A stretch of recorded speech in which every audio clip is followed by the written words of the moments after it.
கர்த்தருக்குள் பிரியமானவர்களே, September 13 Elon G white அம்மையார் அவர்களுடைய மாரநாதா புத்தகம், பக்கம் 511. இன்றைய தியானத்திற்காக தெரிந்து கொள்ளப்பட்ட தலைப்பானது தவணையின் கால முடிவு கவனிப்பாரற்று கடந்து செல்கிறது.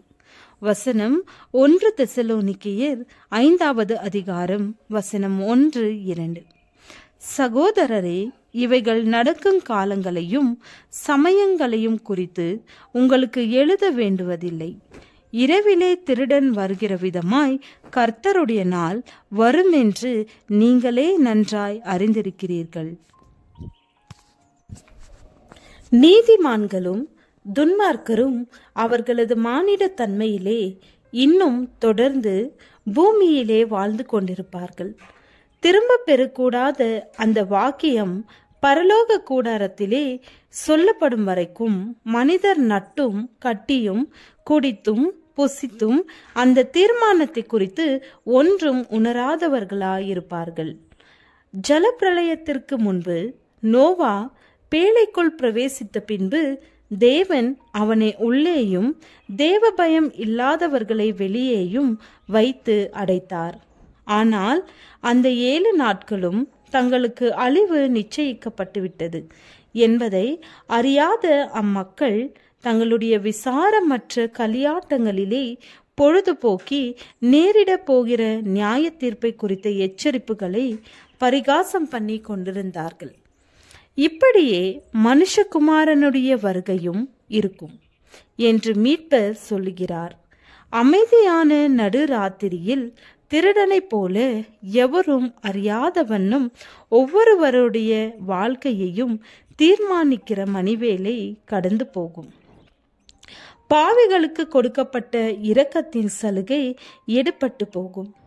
தேவனுடைய உக்கிரகோபம் உந்தப்படுவதினால் மாத்திரமே விழிப்படையத்தக்கதான அந்த பொய்யான பாதுகாப்பை நம்பி மக்கள் தாளாட்டப்பட்ட நிலையில் இருக்கிறார்கள். காலங்களின் முடிவிலே நியாய தீர்ப்பு நிமித்தம் ஆண்டவர் இந்த பூமியின் மேல் நடந்து செல்லவிருக்கிறார். பயங்கரமான வாதைகள் பூமியின் மேல் வந்து விழும். அப்பொழுது தேவனுடைய வார்த்தையை அவமதித்து அதை மிகவும் அற்பமாக மதிப்பிடப்பட்டவர்கள் அதை தேட ஒரு சமுத்திரம் தொடங்கி மறு சமுத்திரம் மட்டும், வடதிசை தொடங்கி கீழ்திசை மட்டும் அங்கும் இங்கும் அலைந்து திரிந்தும் அதை கண்டடையாமற் போவார்கள். தேவனுடைய ஊழியக்காரர் தங்கள் கடைசி வேலையை செய்தாயிற்று. தங்கள் கடைசி விண்ணப்பங்களை ஏறெடுத்தாயிற்று. கலக்கமுள்ள சபைக்காகவும் பக்தியற்ற மக்களுக்காகவும் அவர்களுடைய கடைசியான கசப்பான கண்ணீர் துளிகளையும் சிந்தியாகிவிட்டது.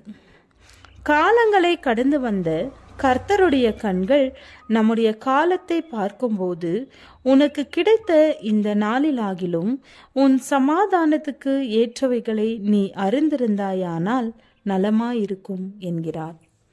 அவருடைய பிரமாணத்தை வைத்து பாதுகாக்கின்ற பெட்டகமாக வைக்கப்பட்டிருக்கின்ற தேவனுடைய சபையே இன்னும் இது உன்னுடைய நாளாகவே இருக்கிறது.